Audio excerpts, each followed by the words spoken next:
Beloved seekers of truth, I come before you today not as a teacher standing above you, but as a fellow traveler on this eternal journey toward the divine. The truths I share with you now are not mere philosophical concepts to be debated in the halls of intellectual discourse. No, these are living realities that can only be grasped by those who have ventured deep into the sacred chambers of their own consciousness through sincere spiritual practice.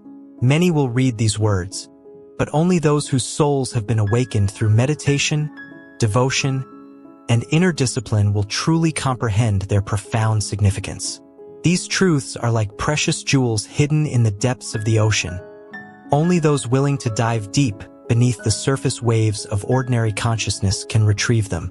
Before we begin, if you enjoy this video, I ask you to like this video and comment below about your thought. Let's discover together. Truth number 1. You are not the body. You are the infinite soul. My dear ones, the first and most fundamental truth that eludes the masses is this: you are not this physical form that walks upon the earth.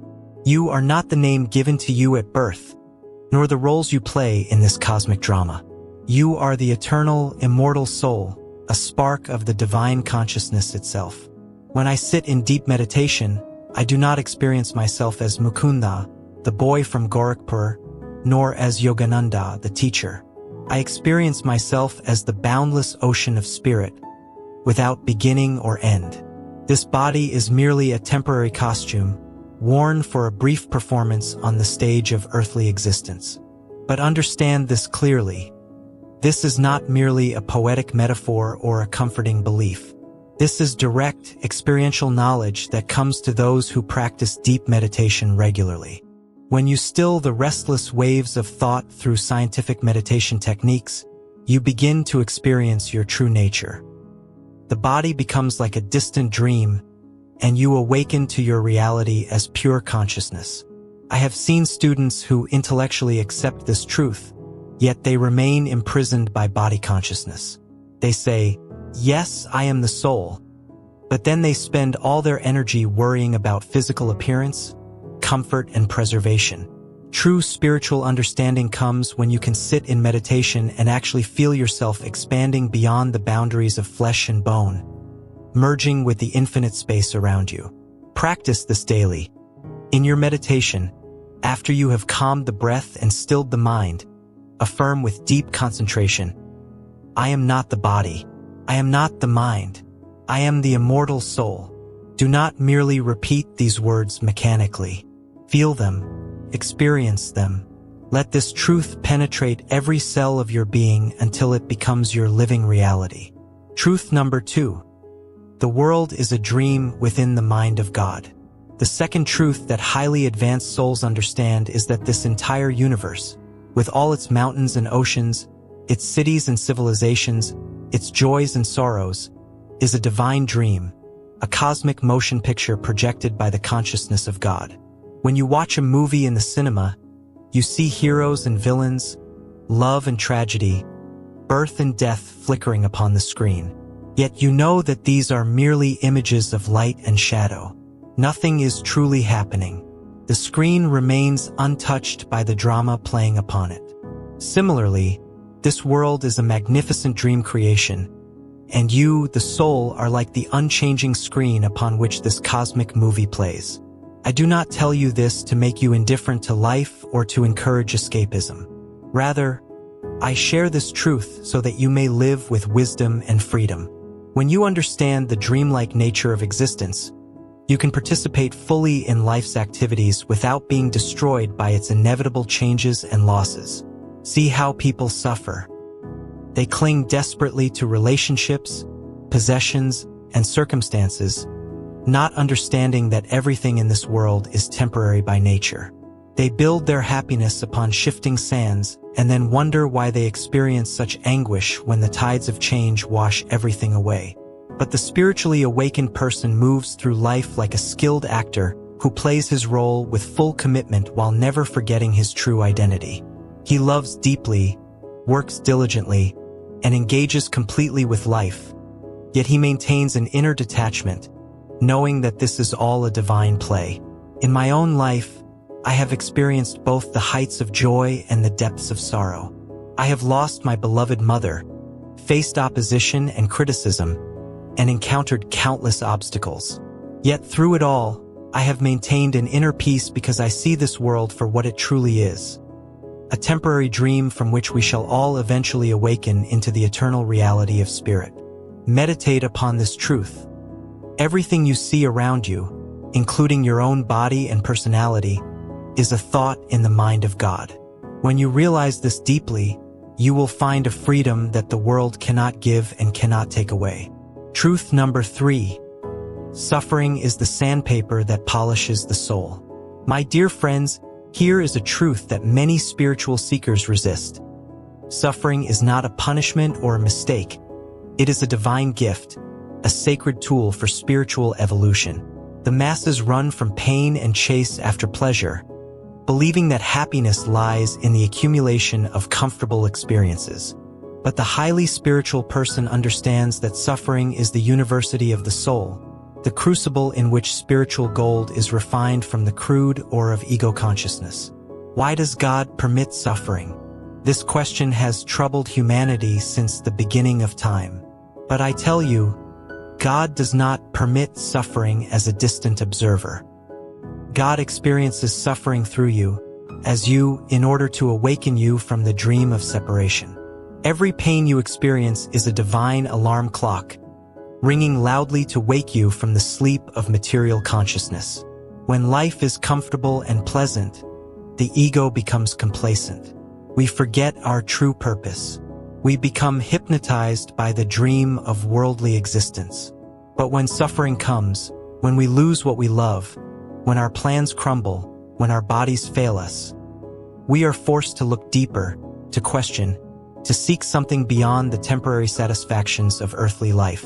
I have observed that my students who have suffered deeply and used that suffering as a catalyst for spiritual growth have advanced far more rapidly than those whose lives have been easy and comfortable. Suffering breaks down the walls of ego. It humbles us. It opens our hearts to compassion. It drives us to seek God with desperate sincerity. But, and this is crucial, suffering alone does not guarantee spiritual growth. Many people suffer and become only bitter, angry, and hardened. The key is how you respond to suffering. Do you rail against God and life? Do you become a victim drowning in self-pity? Or do you use suffering as a springboard to dive deeper into spiritual practice? When difficulties come to you, do not waste energy asking, "Why me?" Instead, ask, "What is this experience teaching me? How can I use this challenge to grow closer to God?" Transform every obstacle into an opportunity. Convert every pain into prayer. This is the alchemy of the spiritual path.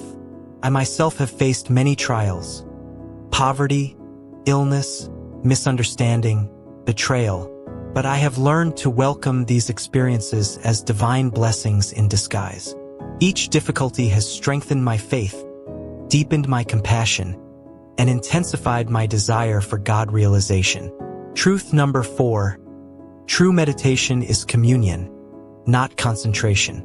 The fourth truth that eludes most seekers is the true nature of meditation. Many people believe that meditation is simply a technique for relaxation or mental focus. They sit for a few minutes, try to concentrate on their breath or a mantra, and then wonder why they do not experience the profound transformations promised by the scriptures.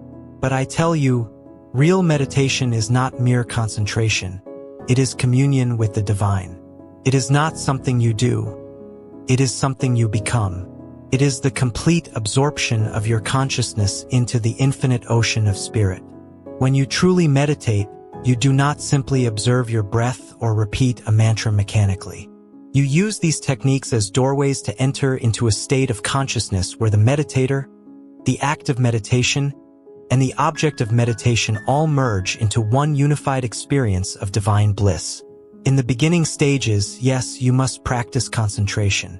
You must learn to withdraw your attention from the senses and focus it at the point between the eyebrows, the seat of spiritual vision. You must calm the restless breath and still the turbulent thoughts. These are necessary preparations, like tuning an instrument before a concert. But the real meditation begins when all effort ceases, when you slip beyond technique into a state of effortless awareness. In this state, you experience yourself as pure consciousness, vast, luminous, and blissful. You feel the presence of God not as a distant deity but as your own deepest reality. You realize that you and the divine are not separate. You are waves in the same infinite ocean. This is why I emphasize daily, deep meditation. Not 5 minutes of distracted sitting, but hours of sincere, scientific practice. The great saints and masters of all traditions have spent countless hours in deep meditation. This is not because they were escaping from life, but because they were diving into the very source of life itself. I have experienced states of meditation where hours pass like minutes, where the body becomes completely forgotten, where consciousness expands to embrace the entire universe. In these states, I have received direct guidance from the divine, experienced visions of great masters, and tasted the nectar of immortal bliss. This is not fantasy or imagination. This is the birthright of every soul who practices with patience and devotion. Do not be satisfied with superficial meditation. Go deep. Dive beneath the surface waves of restless thoughts into the calm depths of superconsciousness. There you will find the pearl of great price, direct personal experience of God. Truth number 5, you must die before you die. The fifth truth is perhaps the most paradoxical. To truly live, you must die before you die. This is not a riddle but a profound spiritual reality that only advanced souls can comprehend. What must die? Not the body that will die in its own time. What must die is the ego, the false sense of separate self that believes it is isolated from God and from all creation. This ego is the root of all suffering, the source of all fear, the cause of all conflict. The ego is like a small wave on the ocean that believes itself to be separate from the water.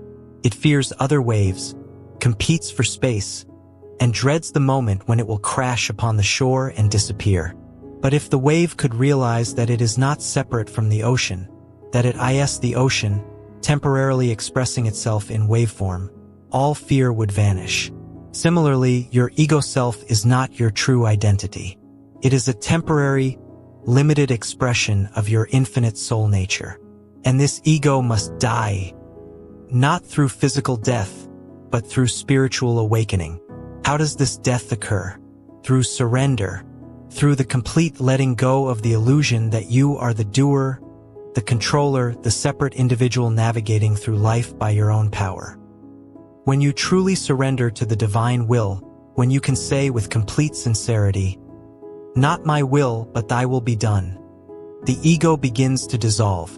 This is not a passive resignation or a weak abdication of responsibility. True surrender is the highest form of strength.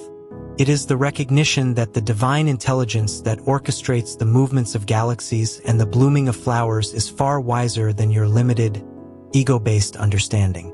I have practiced this surrender daily. In every decision, in every challenge, I ask, "What would you have me do, Divine Mother? I am your instrument. Use me as you will." And I have found that when I step aside and allow the divine to work through me, miracles happen. Doors open that I could never have opened through personal effort. Solutions appear that I could never have conceived through intellectual analysis. But understand, this surrender does not mean you become passive or inactive. Rather, you become a perfect channel for divine action. You work harder than ever before, but without the burden of ego-driven anxiety. You act with full commitment, but without attachment to results. You live fully, but without the fear of death. This is the great secret. When the ego dies, you discover that you cannot die. You realize your immortal nature. You experience the truth that you have always been, are now, and always will be one with the eternal. Truth number 6. Love is not an emotion. It is the fabric of reality. The final truth I share with you today is this. Love is not merely a human emotion or a pleasant feeling. Love is the fundamental nature of existence itself. It is the force that holds atoms together, that draws souls toward God, that binds the universe in harmonious unity. Most people experience love as a limited, conditional feeling directed toward specific individuals. They love their family, their friends, their romantic partners. But this is not true love. This is attachment mixed with affection, need disguised as devotion. Real love, divine love, is unconditional, unlimited, and universal. It flows equally toward all beings because it recognizes the same divine presence in every heart. This love does not depend on whether someone pleases you or meets your needs. It exists because love is your true nature, just as heat is the nature of fire and wetness is the nature of water. When you advance spiritually through deep meditation and selfless service, your heart begins to expand. The walls that separate me from you, us from them, gradually dissolve. You begin to feel a natural affection for all beings. You see the divine in every face.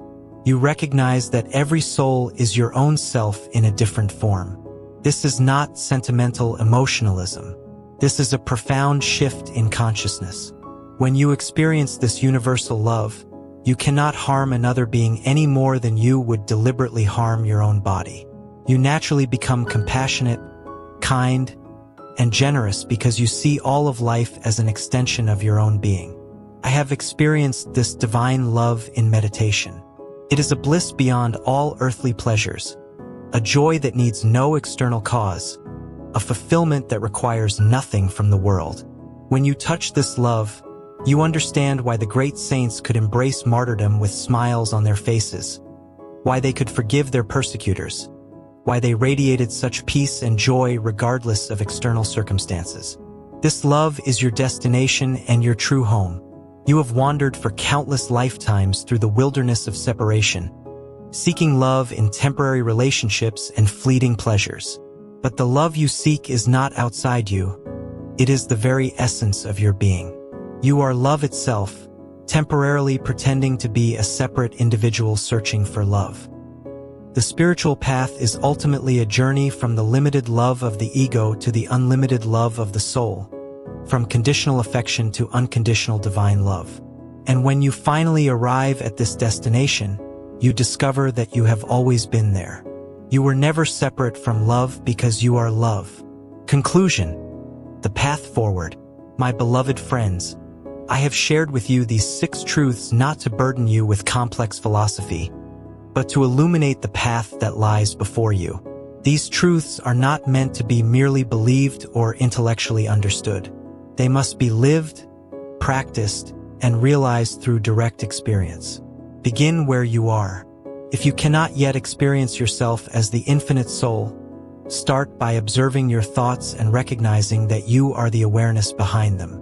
If you cannot yet see the world as a divine dream, start by practicing non-attachment to outcomes. If you cannot yet welcome suffering as a teacher, start by looking for the lessons in small difficulties. If your meditation is not yet deep communion, start by practicing regularly with sincere devotion. If you cannot yet surrender your ego completely, start by surrendering small decisions to divine guidance. If you cannot yet feel universal love, start by expanding your circle of compassion one person at a time. The spiritual path is not a sprint but a marathon, or rather, it is a journey of many lifetimes. But every step you take brings you closer to the ultimate goal, complete union with the divine, the realization of your true nature as infinite, eternal, blissful spirit. I leave you with this final encouragement. You are not alone on this path. The Divine Mother is always with you, guiding you, supporting you, loving you with an intensity beyond human comprehension. The great masters and saints are watching over you, sending you their blessings and assistance. And I, too, am with you in spirit, cheering you onward toward the glorious destination that awaits. May you dive deep in meditation. May you live with wisdom and love. May you realize in this very lifetime the supreme truth of your being. With all my love and blessings, Paramahansa Yogananda.